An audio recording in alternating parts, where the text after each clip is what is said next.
Olá, gringas! Aqui é a Tati Lucas com mais um podcast das gringas. Gente, hoje está fenomenal, com ninguém mais, ninguém menos que a nossa querida Renata Castro, conhecida como nossa advogada de imigração. Bem-vinda, Renata. Tati, é tão bacana poder fazer essas conexões que começam na internet e vêm para a vida real. Sim. É porque na internet parece que eu já te conheço, já passou Natal na minha casa, nós já conversamos, choramos e aqui estamos, né, nos encontrando pessoalmente.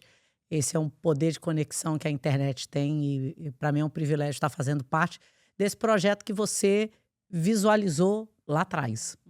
Não, é uma honra para mim, porque realmente eu também te conheço lá de trás, né? Você é uma pessoa muito popular, né? As pessoas te conhecem, sabem o seu rosto. Conhecida, popular, não. Tem Tá uma bom, diferença. desculpa aí. Eu vou te dizer por quê. Ah, Quando nós somos mulheres, né? Mulher sim. nós temos a tendência de querer agradar a todos, que a gente agrada o filho, o marido, a mãe. A gente é a cuidadora, a que nutre, né? E quando a gente fala de popular, popular é alguém que é quisto, que é querido por um grande número de pessoas. E a pessoa que é conhecida é quem você sabe quem ela é. E por que eu tô fazendo essa distinção? As mulheres que mais tiveram consequência na história não eram mulheres populares, eram mulheres conhecidas. E depois foi se entender que a real consequência e o impacto delas foi elas terem a coragem de ser elas mesmas. E no final das contas, todas nós queremos ser nós mesmas. Sim, né? verdade. E a gente vê você é uma mulher muito forte, mas a gente sabe que tem uma história por trás de tudo como Eu aconteceu, sou uma né? manteiga. Pois é. Eu sou Não um piti- parece uma manteiga, Eu não. sou... não, mas olha, eu sou de São Gonçalo, Tati. São Gonçalo, para você sobreviver no Rio de Janeiro, você tem que ter uma coraça diferente, Sim. né? E eu acho que a gente confunde, às vezes, a pessoa ser decisiva com a pessoa ser, digamos assim, sei lá, prepotente. É porque a pessoa aquele é o jeito dela, não é nem bom nem ruim. Você não tem o seu jeito, eu tenho o meu jeito e é assim. Sim. Mas eu sou uma manteiga. Oh. Eu sou uma manteiga. Eu choro por causa de tudo. É porque eu sou uma pessoa que, quando eu vou fazer, eu faço diferente. Ao invés de eu ficar lá, tadinha, né? O pessoal no meu escritório me chama de Renata Sensitiva, por causa da Márcia Sensitiva. Porque eu falo assim: vamos levantar, vai tomar um banho, vai trabalhar, vai curtir a vida. E vamos fazer algo para resolver isso. Mas Sim. mole. Não, mas a gente vê uma mulher muito forte em você, mas entendo que você tem o seu lado sensível também, né? Você tem os dois lados. Mas como é que você virou uma gringa? Como é que foi essa transição aí pra Ai, virar uma menina. gringa? Nossa, que história, viu? Bom, vamos lá. Meu pai veio para os Estados Unidos em 1989, né? E aí isso daí daria um episódio inteiro. Mas Uau. eu, naquela época, tinha 7 anos e ele se separou da minha mãe. Foi uma separação muito conturbada. Nunca imaginei que ia acontecer. Imagina, em 1989, andar de avião era um evento no Brasil, né? Sim. E em 1996 eu vim aos Estados Unidos a primeira vez, eu tinha 12 para 13 anos, eu fiquei pouco tempo aqui. Não foi fácil a adaptação com a minha madrasta na época. E eu voltei para o Brasil e achando que meu capítulo dos Estados Unidos tinha acabado. Uma coisa que é interessante, meu tio, que me criou como pai, que foi né, uma presença assim essencial na minha vida, que ele escolheu ser o meu pai. E eu acho que a gente, quando fala de pai, né, de responsabilidades, de família, ainda mais quando a gente vira gringa, a gente sente muito falta da família biológica. Mas a gente não reconhece as famílias que escolhem ser parte da nossa vida. Aquela amiga que tá ali junto, sei lá, aquele marido que escolheu estar junto de você, ou esposa, enfim. E daí meu tio, o sonho dele era que eu fosse diplomata. Aí você vai entender como é que isso se encaixa aqui. Ele me botou pra fazer inglês e eu virei aquele caso típico. Isso você tava no Brasil de volta? No Brasil. Eu comecei a fazer inglês aos 7 anos de idade. Mas não falava chongas. Era aquele assim, não, o meu listening é bom e a minha gramática é ótima, mas é no falar que eu não consigo. E aí, quando eu vim para os Estados Unidos em 1996, como não tinha aquela pressão, porque meu tio é autodidata, foi o único professor brasileiro a dar aula no Brasas, no Brasil, sem ter morado nos Estados Unidos e sem ter morado na Inglaterra. Uau. É um crânio. E todo mundo me comparava com ele. Então, eu não conseguia falar. Então, quando eu cheguei nos Estados Unidos, ninguém achava que eu ia falar mesmo. Aquilo ali foi como se eu tivesse falado inglês a minha vida toda. Destravou. Mas eu achei que meu capítulo com os Estados Unidos tinha acabado. Mal sabia eu que a vida ia me apresentar quem eu achava que era um príncipe, mas era, na verdade, um sapo, né? Adorei Que foi o essa. marido número 1. E naquela época, gente, vocês devem ser muito jovens, vocês estão no Snapchat hoje, vocês não lembram do chat da UOL. Eu arrumei 2 maridos no chat da Uau. UOL. Olha, gente. Yeah. Marido número 1 morava aqui, brasileiro, americano. E eu vim destrambelhada com 18 para 19 anos. Nossa, mas que coincidência ele morar aqui também, ou você estava procurando alguém aqui dos Estados Unidos? Não, na Você tinha verdade. teu pai ainda morava aqui? Não, Já tinha ido embora. meu pai já tinha falecido. Ah, tá. Achei que aquela história tinha acabado. Sim, já tinha dado. E daí sim. eu conheci o pai do meu filho, né, o Fernando, que foi uma purificação espiritual extensa. Olha, enfim, as coisas que a gente faz aos 18 anos. Mas foi uma experiência que mudou a minha vida e mudou a minha percepção de vida, né? Eu vim para os Estados Unidos com a expectativa de que eu tinha encontrado meu príncipe encantado e que eu ia casar e que eu ia me documentar e bababá. E, cara, minha vida foi um inferno.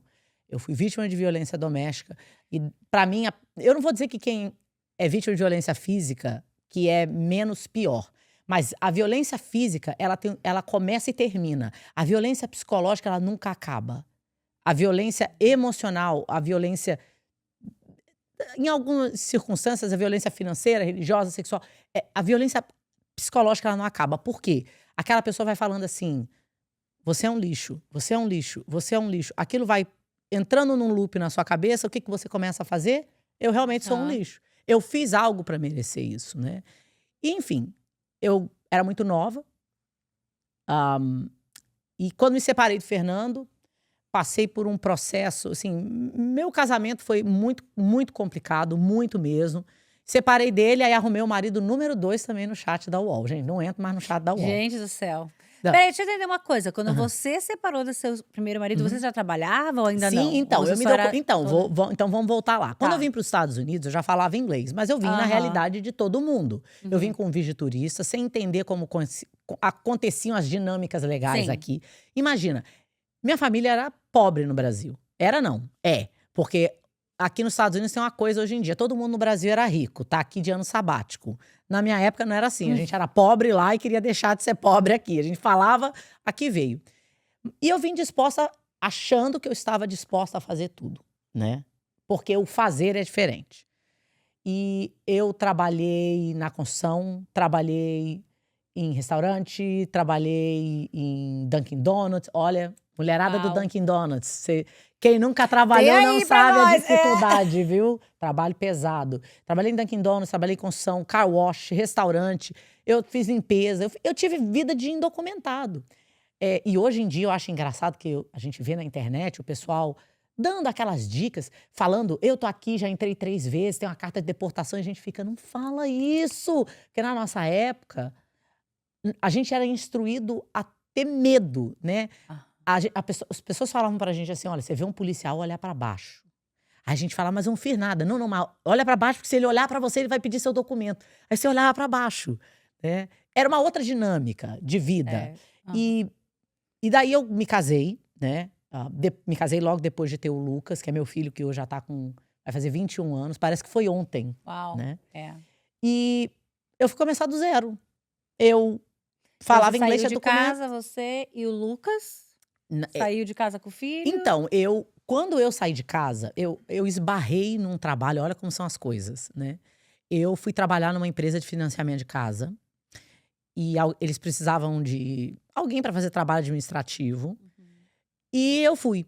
E eu não tinha, olha, eu tinha acabado de casar e eu não tinha o dinheiro para pagar as minhas taxas da imigração. Me lembro até hoje eu indo conversar com a dona da empresa, pedindo a ela um empréstimo de nem $1.000. Eu precisava do dinheiro das 2 taxas e do dinheiro do exame médico, né? E lá fui eu. Fiz o processo e eu comecei lá como assistente administrativa, fazendo cópia. E eu saí já como uma agente de financiamento imobiliário, abri um escritório, começou a ir bem, mas o meu casamento era um caos. E daí eu fui trabalhar num banco, fui trabalhar como agente de contas, né, com financiamento imobiliário em atacado, um wholesale account executive. E o meu ex-marido, olha, foram 2 restraining orders, foi prisão do lado dele. Ele ia nos lugares, eu tinha que ser tirada num carro escondida, porque ele falava que ia me matar. Enfim, é por isso que quando as mulheres falam, você não sabe o que eu tô passando, eu falo, você não tem noção do como eu sei o que você tá passando. E aí, chegamos num ponto, né, que eu tinha o meu green card temporário na época, no meio da crise financeira, e eu não sabia, dentre das milhões de coisas que eu não sabia, que eu não precisava continuar casada com ele para pegar documento. E ele me ameaçava. Eu vou tirar a guarda do menino, aquelas coisas que a gente conhece, né? Certo. E aí ele falou, eu morava em Massachusetts, e ele falou, nós vamos mudar pra Flórida. Eu só vou assinar o seu documento se você vier morar na Flórida comigo. Menina, eu passava os dias cortando aquele calendário, a imigração perdeu o meu green card. E no dia que o meu green card permanente saiu, eu cheguei num ponto, Tati, que eu pesava a minha comida pra poder juntar dinheiro. Porque eu tava me preparando pra sair de casa. Perdi o meu emprego, que era um bom emprego. Enfim, a vida estava assim por um fio, né? E naquele dia que o meu green card permanente saiu, eu já saí da imigração para pegar um caminhão da U-Haul, para me separar. E eu saí de casa, né? Lugar que eu morava, porque não era minha casa. Saí de casa, fui morar num estúdio com meu filho, sem ninguém aqui, sem família, e todo mundo falava, vai embora, vai embora. Eu falava, não, eu não vou embora. Eu vim para fazer dar certo, eu vou fazer até dar certo. E a vida me levou por um caminho que eu nunca poderia ter imaginado. Mas eu falei assim, Deus me colocou no estágio antes de me colocar na faculdade. Porque eu tive que viver a realidade do imigrante.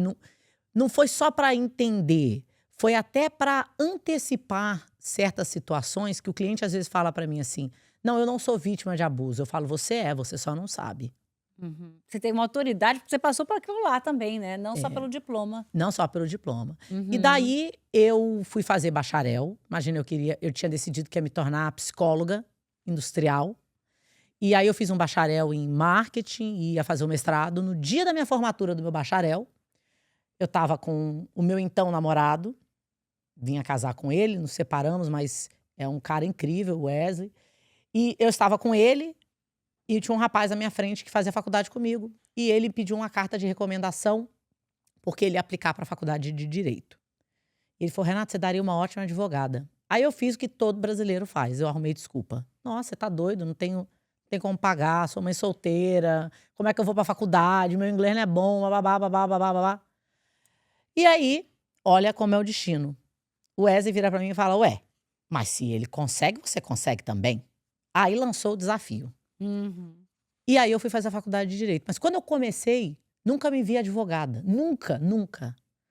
E quando eu comecei, eu entendi, eu queria fazer algo que tivesse um propósito, que eu fosse ajudar, que fosse ter impacto. E eu falei, cara, eu vou ser advogada de imigração, é o que eu vou fazer.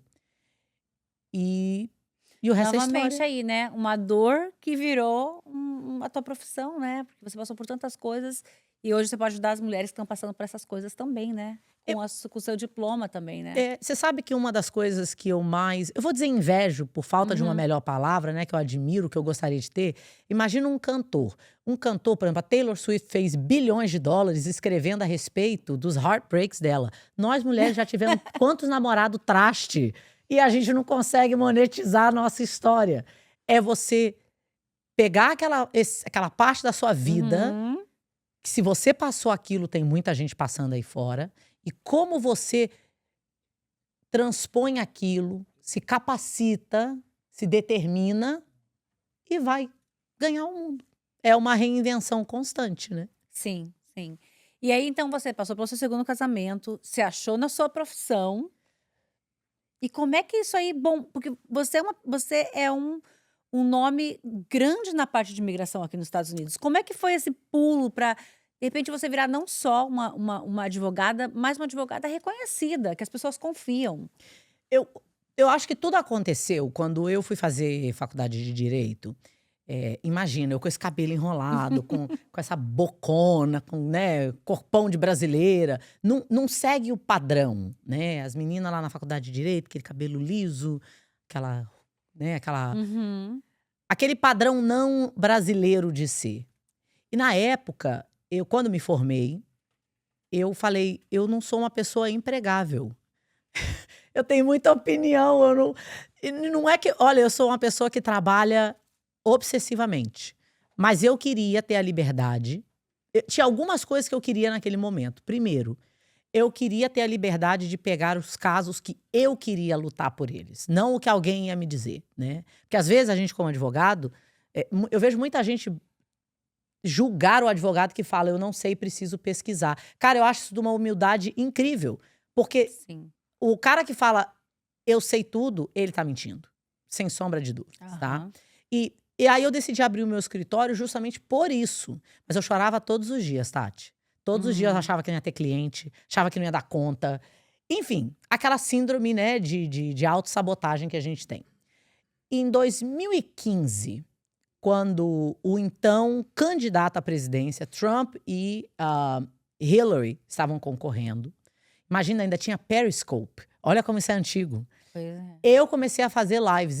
Ninguém fazia live falando disso. E eu comecei a ter um posicionamento. E muita gente achava que eu estava politizando. Eu não estava. Eu estava primeiro falando o que eu, como profissional, achava, baseado nas minhas expectativas legais, né? Uhum. E a minha opinião como profissional. E daí o povo caiu de pau. Mas, se tem uma coisa que a internet agora adora é desgraça. Tinha gente que entrava na minha live só pra xingar. Nossa. E aí eu falava, cara, eu não sei se eu vou continuar fazendo isso. Mas eu nunca mudei. Então, se você olhar nos vídeos, a maquiagem hoje tá melhor, gente. Porque eu tenho umas maquiagens que, pai do céu, por que ninguém me falava que aquilo ali tava uma breguice danada?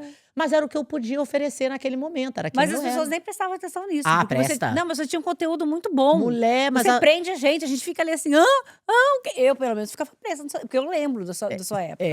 Então, mas eu acho que era aquilo. Quando você dá a cara a tapa na internet, você vai falar quem você é. Sim. Eu acho que as pessoas falavam assim, nossa, se ela tá disposta a falar, ela vai falar pra mim o do meu caso e tal. E eu tenho verdadeira paixão pelo que eu faço. Sim. Isso é bem, dá pra ver bem Lidar claro. com clientes é desafiador, viu? Eu amo vocês, clientes, e amo vocês, não clientes também. Mas vocês também, nós seres humanos, tá? Somos um desafio no contato. Mas é tão... Você sabe que uma das coisas que mais me alegra, Tati, eu tenho uma equipe hoje de 87 colaboradores, que mais me alegra é ver que a gente tem a oportunidade de, por meio desse trabalho que eu faço, dar oportunidade para outras pessoas que estão aqui nos Estados Unidos, ou pessoas que a gente faz o processo, traz para cá já legalmente, né? De brilharem como profissionais. Ou no meu negócio ou depois. Porque eu falo para eles, eu sei que vai chegar um momento que eu não vou ter espaço para acomodar o seu brilhantismo. Você vai ter que procurar outra coisa. Mas eu fico feliz de poder ter aberto essa porta para alguém. Porque quando você é imigrante, quando você é mulher, quando você vem de uma história de pobreza, de desafio, você se julga muito inferior ao outro. Mas aí você não vê que você tem uma capacidade, uma resiliência muito maior. E às vezes uma outra pessoa virar e falar assim, eu vou apostar em você. Vai lá e me mostra, eu vou apostar em você. Faz toda a diferença, Sim. né? Você é um agente de transformação na vida das pessoas, né? Porque Eu espero. você está ali num papel que você exerce, não só na parte de papelada, falando da parte burocrática, mas na parte de pessoa, porque você tem sei lá, essa aura, essa alegria, esse jeito de falar que anima as pessoas, dá coragem de ir enfrentar o que tem que enfrentar.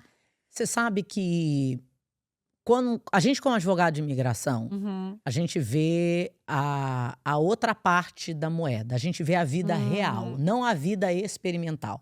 Tem muita gente que entra em contato com a gente, que tá na internet postando que tá documentado e que não tá. E que não está. E são várias, tá? Não é uma situação só, não.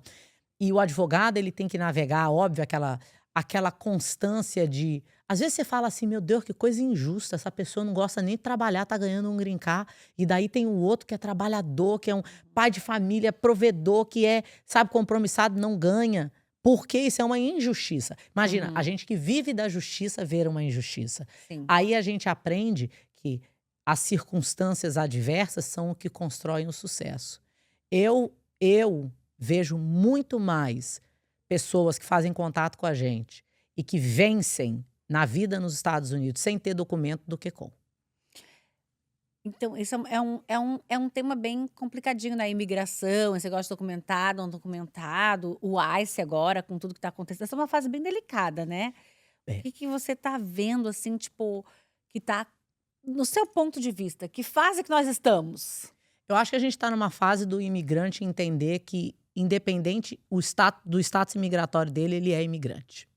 Ele é imigrante. Eu tenho 2 filhos que são cidadãos americanos e eu falo todos os dias para ele, você é imigrante. Você tem que trabalhar igual um imigrante. Eu não quero saber que você nasceu aqui, você tem que trabalhar igual um imigrante. Eu escutei esses dias assim, porque eu também já tô aqui há muito tempo, casada com um americano, mais de 25 anos, e falaram pra mim, você tem que andar com o teu passaporte. Eu falei, não acredito. Não, porque o ICE, ou quem for que te parar, você que tem que provar que você não É é. isso mesmo. E eu falei, não acredito. Eu fiquei chocada com Você essa. sabe com que essa- com você essa- está aqui há 25 anos. Quando eu vim Sim. aos Estados Unidos em 1989, primeira vez, eu era. Não, 89 não, 96, eu era menina, né? O imigrante, ele era bem quisto. Os ataques às Torres Gêmeas mudaram a percepção do americano em relação ao imigrante. O americano ter um posicionamento em relação ao imigrante é compreensível. Seres humanos são tribais. Eu falo que toda pessoa é anti-imigrante até que ele casa com um imigrante. Olha, vou falar pra vocês. Mulherada do Gringas. Vocês estão procurando marido, é começar a rodar nos lugares conservadores. Quanto mais conservador, mais casamenteiro eles são. Porque a gente vai lá, o cara lá, eleitor, ele fala que ele é anti-imigrante, ele fala, mas minha mulher é linda, perfeita. Entrou pela fronteira 4 vezes. Aí a gente fala, mas ela também entrou pela fronteira. Não, mas ela é diferente. Porque, no final das contas, quando a gente desumaniza o imigrante, aí ele é um bicho, ele é um criminoso. Mas quando a gente conhece o imigrante, ele é um ser igual a gente. Então, eu falo isso para os meus filhos, não é para eles terem medo. É para a gente entender que esses ciclos anti-imigrantes, eles acontecem nos Estados Unidos e no mundo todo, de acordo com a condição econômica do país. Você está aqui há 25 anos. 25 anos atrás, a gente fazia compra de mercado com $300. Hoje, você não faz uma compra de semana a $300. Alguém tem que ser culpado disso. Alguém tem que ser culpado disso. Então, vamos botar a culpa no imigrante. Ah, porque a gente não tem acesso à saúde. Culpa é do imigrante. O crime, culpa é do imigrante, porque é fácil culpar o imigrante. Difícil é ter uma discussão de como solucionar esses problemas complexos. Agora, Tati, a internet que uniu e informou, ao mesmo tempo, aflorou um lado tão escuro, tá? Do imigrante, que ele querer se diferenciar. Não, mas eu não sou esse, eu não sou aquele. Então, eu vou te contar uma história rapidamente. Viajo muito, né? É uma das coisas que eu gosto muito de fazer. E eu estava em Savannah. Para quem não conhece, é uma cidade linda, mas é super conservadora. E daí eu estava em Savannah e eu liguei para um restaurante, que eu queria jantar lá, e perguntei se tinha mesa. Já era tarde, vocês estavam atendendo, a mulher falou, pode vir. Gente, com esse cabelo, posso falar bunda aqui? Com essa bunda é óbvio que eu não sou americana, né? Quer dizer, americana eu sou, não sou americana verdadeira. Mas imigrante. E daí, quando eu cheguei, a moça falou, não tem mesa. Falei, como não tem mesa? Acabei de ligar. Ela falou, não tem mesa. Não tem mesa. Nossa, eu fiquei com tanta raiva. Saí catando cavaco. Meu namorado, com aquela cara rosa de gringo dele, estava sentado no carro. Me veio, né? Eu falei, o que aconteceu? Aí eu falei, você acredita que aquela mulher falou que não tem mesa? Aí ele falou, peraí, eu acho que você tá nervosa. Eu vou lá. Aí ele foi. Do you have a table for 5? Já no IOL você já viu que, né? E pra ele, ela tinha mesa. Poxa vida. Pra ele, ela tinha mesa. Aí, a história não terminou. Sentamos à mesa, né? Aí você voltou lá toda... Óbvio, mas eu falei, eu não vou perder essa oportunidade. Não é por mim, não. Uhum. O que aquela pessoa pensa de mim, não é porque ela é garçonete, não. É porque o que a outra pessoa pensa de mim não me interessa. Sim. Me interessa o que eu penso de mim e o que as pessoas à minha volta, que são presentes na minha vida, pensam de mim. Se eu sou uma pessoa íntegra, se eu sou uma pessoa coerente, trabalhadora, é aquilo que me importa. A pessoa que tá lá no restaurante, pra mim, Deus abençoe ela, vai a caminho dela. Aí olha o que aconteceu. Chegou na hora da gorjeta. Eu fiz questão de pegar aquela conta. Questão de pegar aquela conta. Virei pra minha filha, que vai fazer 11 anos agora. Eu falei, Sofia, vou te ensinar uma lição que eu quero que você leve pra vida toda. O único American que importa é o American Express. Amei essa. Não importa o que você parece. No final das contas, importa o que você sabe a seu respeito. Não há questão de dinheiro. uma questão de respeito. Uhum. E eu escrevi para ela na conta. Falei, eu não te deixei uma gorjeta porque para mim você não tinha uma mesa. O que você não contava é que o cartão era meu. Você não contava com isso. Falei, então da Uau. próxima vez aprenda a tratar todas as pessoas com respeito. Uhum. Ela fazer isso é uma escolha dela. Agora, um imigrante fazer isso com o outro eu acho intolerável. Ah, sim. Intolerável. Porque no final das contas, hoje eu sou documentada, mas eu vivo do imigrante. Quantos empresários e empresárias vivem do imigrante? Quantas mulheres empregam imigrantes e falam assim, mas se é brasileiro eu não vou contratar. Por quê? Por quê? Se aquela pessoa fala com um sotaque, eu quero ele. Porque ele se dedicou, ele lutou mais, ele fez mais. Quantos americanos falam mais de um idioma? Não falam. Não falam. Então, eu não estou desmerecendo o americano, não. Uhum. Mas é que o imigrante, quando ele vem para cá, ele tem uma síndrome de vira-lata. E essa questão imigratória está dividindo a gente. Tinha que estar unindo. Tinha que estar mostrando que ser um imigrante é um superpoder, é uma capacidade de sobrevivência, de determinação, de resiliência. Quantas vezes a gente vai num lugar... Gente, se você é imigrante e foi comprar calça jeans aqui nesse país, hoje em dia é fácil, porque hoje você compra a calça do Brasil. A gente não entra nas roupas daqui. Não entrava, né? E a gente se sentia mal. E a gente tinha que se adaptar a uma outra realidade, né? Isso é sobrevivência. Sim. Isso é sobre sobrevivência. Então, quando falo de imigração, essa onda, né, vai abaixar. Eu falo que eu não sinto a menor confiança numa obra só com gringo trabalhando, não vai acabar. Coloca lá uns mexicaninhos, guatemalteca, 3 brasileiros no piso, acabou em 2 semanas. Você acha que o governo vai ajudar um pouquinho com esses vistos para trabalhadores desse... Não. Não vai? Não acho. Eu acho assim, quando você faz uma promessa de campanha e você é candidato, você tem que cumprir até um ponto. Eu acho que não houve muito desenvolvimento de logística do governo em prometer e executar.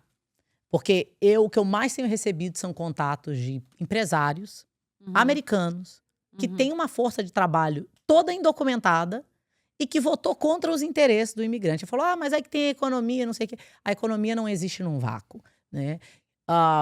Mas eu acho que o Brasil e os Estados Unidos têm uma diferença política muito essencial. No Brasil, o voto é obrigatório. Aqui, o voto não é obrigatório. Você acha que menos de 20% ou 25% da população que é apta a votar, vota. Os maiores números registrados de eleitores que foram votar foi durante o primeiro mandato de Obama. Porque foi algo histórico, né? Mas fora isso, os números são sempre muito baixos. Então, por que eu falo isso? Tem muita gente que fala e pouca gente que vota. E o político nos Estados Unidos, ele tem que apelar ao que vota. Porque ele está no jogo de ganhar. Todo político está no jogo de ganhar. Então, se Trump amolecer um pouco, isso vai custar para o Partido Republicano né? Vamos ver o que vai acontecer. Sim. Mais uma vez, o que eu vejo como advogada hoje, principalmente para quem está sem documento, Tati. Sim, eu quero até te perguntar. E quem está sem documento? O que a gente pode... Olha, é triste que hoje as pessoas têm usado a internet para viralizar, mas sem nenhum compromisso com a informação. Porque estão compartilhando esses vídeos de batidas e tá entrando nos negócios. Eu vou dizer a minha experiência, tá? Eu até agora só tive contato de 2 pessoas detidas. 2. E o meu escritório recebe milhares de chamadas. E não foram detenções, assim, sem justificativa. Eu acho que os casos vão ficar mais difíceis. Mas eu acho que a pessoa sem documento, você que tá aí me assistindo, gringo, gringa que ainda não convidou uma outra mulher para ser gringa aqui no grupo. Você já estava fora de status antes disso tudo começar. Você já corria um risco, claro que hoje muito maior. Não se atropele e vá embora às orelhadas. Isso já aconteceu em 2008. Muita gente foi embora e se arrependeu. Eu não estou dizendo que no Brasil não vence ou que na Europa não vence, não é isso. Mas uma decisão pautada em informação, em planejamento, é diferente do desespero.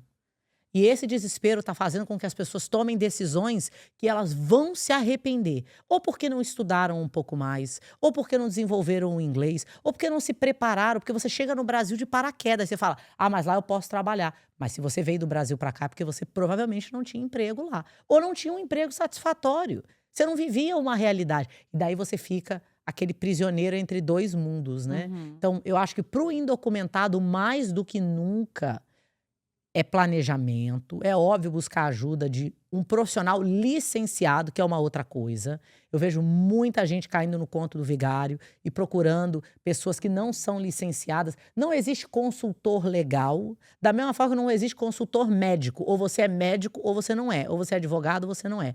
Mas fulano advogado é ruim. Gente, advogado é ser humano. Vai ter profissional bom e vai ter profissional ruim, vai ter profissional que comete erro. Você não pode deixar que aquela situação defina a sua realidade. Não pode mesmo. É mais do que o advogado. Então, você que está indocumentado ou indocumentada, primeira coisa, se você não fala inglês, você já era para estar falando inglês. E não é para ficar aqui, não. É porque se você volta para o Brasil, você tem muito mais possibilidades de trabalho. Segundo, você tem que se profissionalizar. Como que você se profissionaliza? Não sei. Porque eu quero ser engenheiro, porque todo imigrante indocumentado quer ser engenheiro. Sabe por quê? Porque não pode. Aí é fácil dizer, eu não faço nada porque eu não posso. Sim, né? entendi. Não tem uma outra profissão, você não pode ser Pois outra é. coisa, você não pode desenvolver outro skill, porque, Tati, no Brasil, você sabe que meu filho foi estudar no colégio interno, e no dia que eu fui deixar No ele Brasil? lá, aqui, eu chorei. Parece a escola do Harry Potter. A escola é incrível. Eles tem, né? O Lucas não estuda mais lá, mas tem. 3 academias. Imagina, uma das matérias era musculação. Falei, olha isso. Uma sala de computadores incrível. Aí eu chorei. O diretor da escola falou assim pra mim, mãe, ele vai ser bem cuidado. Não precisa chorar. Eu falei, não tô chorando por ele. Eu tô doida pra deixar ele aqui. Eu tô chorando porque eu imagino o que teria sido eu estudando numa escola dessa. Com essa oportunidade, né? No Brasil, as crianças não têm acesso a um laptop, porque é caro. Sim. A criança quer abrir um livro. A criança quer abrir um livro. Menos de 93% dos brasileiros adultos leram pelo menos um livro ano passado. Imagina. São números. E não é pelo livro, não é por erudição. É porque informação é acesso. Informação é acesso. Então, você que está aqui nos Estados Unidos, está indocumentado, nada te impede de estudar. Não posso estudar nos Estados Unidos, estuda no Brasil. Tem um monte de faculdade agora à distância. Sim, e outra coisa, tem tantos cursos, como você falou, não precisa ser o curso lá de engenharia, de psicologia, Não. e tem tantas profissões que precisam de pessoas aqui nesse país, né? Tati, tem tanto advogado sem dinheiro, tanto advogado duro, tem tanto médico que está endividado até os cabelos. Eu acho que a gente, brasileira, a gente valoriza muito o cargo e pouco o progresso. Então, por exemplo, eu tenho clientes, vou dizer clientes porque já passaram por contato, indocumentados. Eu tenho um que tem 48 imóveis, indocumentado. Entrou pela fronteira. Entrou pela fronteira. Como é que faz daí com... Lembra do que eu te falei? O único American que importa é o American Express. Amei essa. É o American Express. Por que eu digo American Express? Quando você chega no banco com 1 milhão no bolso, eles não vão te perguntar de qual o seu estado, quer nem saber. Você começa a andar numa estratosfera e quando você tá limpando casa, e vou falar, a mulherada fica, eu limpo casa. Não, você é empresária. Você vende um produto de limpeza. É diferente. Porque pensa bem, quando eu pude contratar a primeira pessoa para limpar a minha casa, cara, eu quase chorei. Porque eu trabalhava o dia inteiro, estudava à noite. E aí eu chegar na minha casa e ver a minha casa cuidada com tanto carinho, né? É claro que a pessoa fala, mas não ganha muito. Mas se você for olhar proporcionalmente, tem profissional em todas as profissões reclamando que eles não ganham muito. E tem uns que ganham muito. E olha, exatamente, os dois eu lados. tenho mais clientes milionários na limpeza do que eu tenho na advocacia, tá? Não, então, eu falo isso porque quando você é imigrante, você encontra muitos motivos para se humilhar, para se minimizar. O meu negócio só vende para brasileiro. Eu não tenho documento. Cara, abandona isso. Meta da sua vida o único American que importa é o American Express. Você fala com sotaque? Que bom sinal que você fala 3 ou 4 idiomas. E se o outro não entende seu sotaque, problema dele. A incapacidade dele, não é sua. A gente internaliza tanto isso. É aquela história que você falou, né? A gente chega como um vira-lata. Mas a gente não é. A gente tem que a gente se dar esse valor, a gente se enxergar como a gente é e não ficar aceitando tudo que as pessoas meio que impõe porque você é um imigrante, você é menos. Não, pelo contrário. Você é Eu muito mais, você se esforçou, falou outra língua. É isso que você tá falando mesmo, É, tipo. olha, eu vou dizer que o Gringas, eu vejo, acho super bacana essa democratização dos debates ali. Uhum, Acho que as mulheres se colocam num ponto muito vulnerável ali, sim. né? Umas doideiras, mulherada, vocês são meio doida, viu? É Olha, mas verdade. coloca esses posts doidos aí, porque eu fico lendo lá. Ai, é. Os namorados. Os meus favoritos são quando elas começam a perguntar se gringo não toma banho. Aí a Ah, mulherada falando que gringo não é bom marido. Ó, vou falar pra vocês, gringo é bom marido sim, viu? É porque, gente, homem só nasceu pra dar dor de cabeça pra gente. é, Quando a gente não tem, a gente tem dor de cabeça que não tem. Aí quando a gente reclama do homem que sim. tem. É. Mas isso criou uma oportunidade de conexão que a gente imigrante não tinha. A gente vivia com todo esse medo, incerteza, Sim. ansiedade internalizada, cristalizada dentro da gente. E quando você vai ali no grupo e as mulheres dividem, às vezes até um pouco demais, mas dividem, eu acho que elas se sentem menos sozinhas. Sim. Porque a jornada do imigrante é muito solitária. Você não tem mãe, você não tem família, você não tem documento, você não tem identidade. Tem sempre algo que você não tem, né? Mas, no final das contas, o que você ganha é um reconhecimento da sua força. É. Isso que você falou é muito verdade, porque a comunidade das gringas, quando eu criei essa comunidade em 2016, foi pensando nisso mesmo, na família no exterior.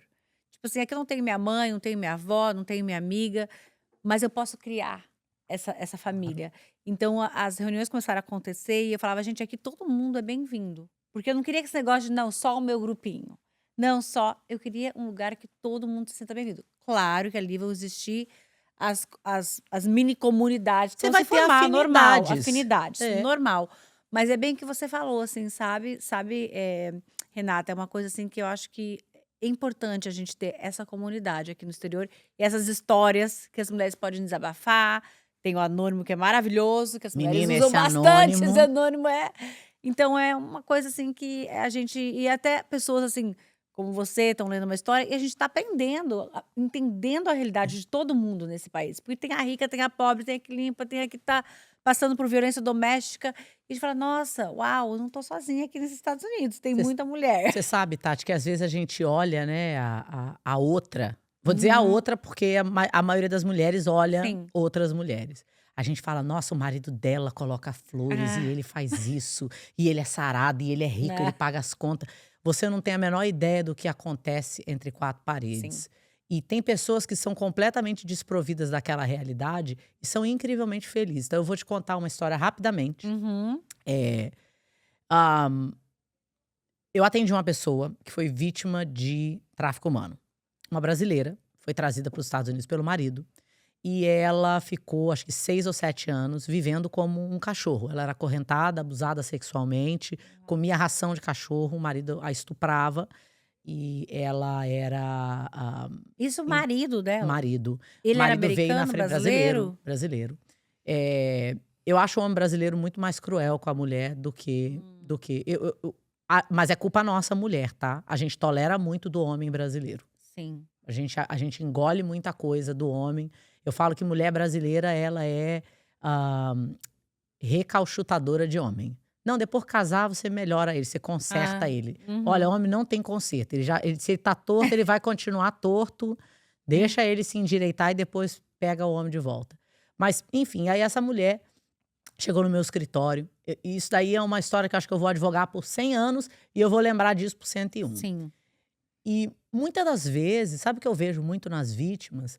Elas passaram tanto tempo sem poder que elas têm necessidade de se sentir no controle e as vítimas são as mais abusivas com quem presta serviço com elas. É uma externalização da dor, tá? É uma autodefesa, mas é parte também de uma sensação de controle. E daí essa moça, muito simples, ela me mostrou o boletim policial dela.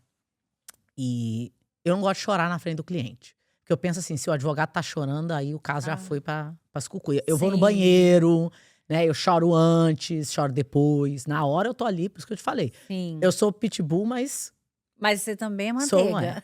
E daí ela me apresentou o boletim policial. E eu já li muito boletim policial. Mas aquele ali foi o que mais me impactou na vida. ela limpava, oh meu Deus, escritórios comerciais, lugar Ela de ainda venda de conseguia sair pra carro. trabalhar e tudo? Não, olha, ela passava o dia inteiro trancada dentro de casa. Aham. Todas as janelas eram tapadas com saco de Meu lixo. Deus. E ele, à noite, botava ela dentro da van. Então os vizinhos não sabiam da existência dela. Ele estuprava ela, a engravidava e ele mesmo fazia os abortos nela. Meu Deus do céu. Ou batendo, tá? Então, tô falando isso porque a gente fala Uhum. assim, isso é coisa de filme. Não é. O filme é muito mais próximo da vida real do que a gente imagina. Não, e a gente pensa que tráfico humano não vai ser teu marido, né? Não. Uau! Não. E aí, não cheguei nem no ápice da história. Aham. E essa moça veio conversar comigo, muito simples. Ela tava morando na casa de uma família de favor, dormindo no sofá. Mas, cara, com um sorriso daqui a aqui. E aí eu virei pra ela e quando eu li aquilo, eu não sabia se eu chorava, se eu gritava, eu não sabia o que fazer. Eu virei pra ela e falei, então, você tem um caso, o seu caso se enquadra nessa situação e tal, e eu vou fazer uma coisa. Eu quero representar a senhora. Eu não quero que você me pague. Eu quero. Eu quero poder fazer algo por essa pessoa. Que, by the way, não me pediu, tá? Fez questão de pagar a consulta na época. E você sabe qual foi a resposta dela? Não é justo. Você estudou, você não tem que trabalhar de graça. Então você imagina essa mulher que a vida despiu de toda a dignidade possível. Ela ainda achava que poderia reciprocar e respeitar a outra. Uau. E daí eu falei pra ela, vamos fazer o seguinte? Então, ao invés de você me dar dinheiro, porque dinheiro qualquer um pode me dar. Traz um lanche pras minhas meninas. Traz um pastel aí, as meninas vão ficar felizes da vida. Menina, no outro dia a mulher pegou 2 ônibus, veio ela com uma bandeja de pastel que ela tinha feito. Oh. E aí ela tentou pagar. E as meninas falaram, se a gente aceitar, a Renata vai ficar muito chateada. E sabe por que eu conto essa história? Não é pra passar de boa poliana, não. É pra mostrar ela. A resiliência dela. Sim. Ela não tinha nada, ela não tinha casa, ela não tinha dignidade, ela não tinha família. E ela não se via mais como vítima. E quantas aí estão sentadas em berço esplêndido, Sim. se achando vítimas. E demandando que o mundo faça por ela coisas que elas têm que fazer por elas mesmas. Então, por isso que eu falo, a gente lá no escritório não vai ficar passando mão na cabeça. Mas não é pelo passar a mão na cabeça, é porque a fraqueza não vai te ajudar. Você, quando ganhar o seu green card, ninguém vai te oferecer emprego. Você vai em 1000 entrevistas e você vai ter que ir em 1001 até arrumar aquele trabalho. Você vai ter que estudar, você vai ter que desenvolver aquela resiliência para sobreviver aqui. Você vê isso. Então, essa força, quem tem é você. É você que vai ter que falar, não, eu não. E não é que você não precisa de ajuda. É melhor ajudar do que receber ajuda, por uma questão de orgulho, né? Mas às vezes quando você aceita a ajuda, você tá dando um presente para outra pessoa. Então, eu falo isso porque a gente mulher, a gente não fala disso. A gente fala muito assim, porque eu sou mulher e a outra mulher tem que me dar um trabalho porque eu sou mulher. Não. Você tem que dar um outro trabalho porque a outra é uma mulher competente. Sim. Não é porque ela é mulher, porque ela é uma mulher competente, ela é uma mulher determinada, comprometida. E se a mulher também não estiver andando na linha, fala. Não fala pra outra, não faz a fofoca pra outra. Chega pra ela e fala, então, Tati. Por isso que eu te falei, popular e conhecida são duas coisas. Quando as pessoas falam pra mim assim, olha, o maior presente que eu tenho na vida são as pessoas que falam mal de mim. Não é porque eu gosto de ser falada mal, não. Mas é que ali eu tenho que parar e pensar. Será que aquilo ali é algo que ela pensa de mim ou é algo que eu estou fazendo e preciso melhorar? Todo mundo tem que passar por esse ponto de reflexão, né? Então, eu aprendo muito no Gringas. Até ontem, a gente conversando com a Daiane, eu acho que eu botei um monte de mulher lá, porque eu devo ter visto um post dos anônimos e fui botando lá. Mas porque é uma oportunidade das mulheres se abrirem, né? Se despirem dessa autoproteção e viver uma oportunidade de amizade, de sororidade, de irmandade e de maturidade, né? Sim. Que é necessária. Não, e aproveitando para falar sobre isso, a gente tem um grupo dentro das meninas que chama Vida, que é justamente para mulheres que estão passando por violência doméstica poderem conversar. Não é um grupo de psicóloga nem nada, é só para elas poderem conversar e falar e às vezes ver o que a outra está passando também e né, entenderem aonde que elas estão. Porque é uma coisa muito difícil, ainda mais em outro país, né? É, mas você tem que entender que a posição da vítima, Uhum. ela vai até o ponto que a vítima permite se vitimizar. Sim. Eu não tô falando que a mulher escolhe ser abusada, não, tá? Sim. É importante deixar isso claro. Mas chega um momento que ela tem que falar: basta, Certo. eu não Aham, quero é mais aqui. isso. E a partir de agora eu vou trabalhar em versão. E aí a pessoa fala: mas é fácil você falar com dinheiro. Tati, eu fui morar no meu carro. Uhum. O Lucas, eu fiquei uma semana sem ver o Lucas, porque eu acreditei que eu podia negociar aquelas situações com o meu ex-marido. E ele foi mais rápido do que eu. Uhum. E ele fez um restraining order. No restraining order, ele disse que eu tentei matar ele. Enfim, o juiz, depois, quando viu o meu tamanho, o tamanho dele, falou: faz o menor sentido isso daqui, né? Mas eu fiquei uma semana sem ver o Lucas foi tirado do daycare, num carro de polícia. E eu fiquei morando num carro. Uhum. E pra você ver, quem abriu as portas pra mim foram completos estranhos. Então, eu falo isso porque às vezes a gente espera a ajuda de uma pessoa conhecida, amiga, próxima. Você tem que esperar a ajuda. E olha, eu tive uma pessoa que abriu a casa dela. Imagina, ela botou uma estranha dentro da casa dela, ela tinha um bebê Uhum. pequeno. E eu fui com o Lucas dormir na casa dela, fiquei lá quase um mês. Uma pessoa que eu conhecia arrumou um carro emprestado. Então, Uhum. essas são as histórias que, ao mesmo tempo que a pessoa que está próxima da gente, a gente às vezes se decepciona com a humanidade dela, porque o humano é falho. Grupos como o Gringas mostram que a humanidade no total ainda é motivo de orgulho. Sim, sim. E existe, né? A gente se apoia mesmo, as mulheres. Eu vejo cada história, tem, assim, de mulheres que no meio da noite ligaram para outra gringa e falaram: preciso de alguém vir me acudir. E as meninas se ajudaram e foram lá. Eu acho maravilhoso. Olha, eu vejo algumas vezes ali as meninas do grupo de Boston. Eu não vou falar, não é porque eu tô falando do grupo de Boston, é porque são Sim, sim. alguns relatos que eu já vi. Cara, as meninas porreta, pega aqui, não, vamos lá, vou te arrumar um emprego e Sim. você. E isso é tão bacana. Sim, é muito importante. Mas, gente, o papo tá muito bom. A gente vai ter que fazer uma sessão 2, hein? Ai, meu Deus, Porque, olha, vamos tem lá. muita mais coisa que eu quero saber de você, hein, Rê? Vamos ter que remarcar aí, porque eu quero fazer mais uma entrevista com você. Tem outras coisas que eu quero saber de você. Mas por hoje, estamos acabando por aqui com a Renata Castro, que é maravilhosa como pessoa, como uma pessoa que lutou também, passou por dificuldades, que a gente vê só ela ali empoderada, forte, firme, falando, mas, gente, ela é humana, tem o seu lado de que ela passou por dificuldades, por alegrias, né? E então só manda um recadinho aí pra todo mundo. Rê, vamos fechar isso aqui com uma mensagem da Renata Castro para as gringas. Eu acho que você, mulher gringa que decidiu viver essa experiência fora do Brasil, porque essa resiliência que você está desenvolvendo, ela vai muito além de vencer nos Estados Unidos. Ela é uma força que você vai levar para qualquer lugar que você tenha que terminar. Então, eu falo que os Estados Unidos é incrível, mas ele não é o único lugar onde as pessoas vencem. Ele não é o único lugar onde você pode obter felicidade pessoal, profissional. E o meu desejo para você é que você... O recado para você é que você tenha a coragem de buscar a sua felicidade de fato. Porque todo ser humano, toda mulher merece ser feliz e eu espero poder receber, né, um feedback ou compartilhar dessa felicidade, porque quando a gente vê outras pessoas felizes, isso nos dá a coragem de buscar a nossa felicidade. Sim, gente. Então escreva aí umas mensaginhas para Renata Castro, hein? Nas mensagens aí abaixo para a gente poder estar vendo. E se souber de mais alguma pessoa que vocês queiram que a gente esteja entrevistando, manda nomes para nós.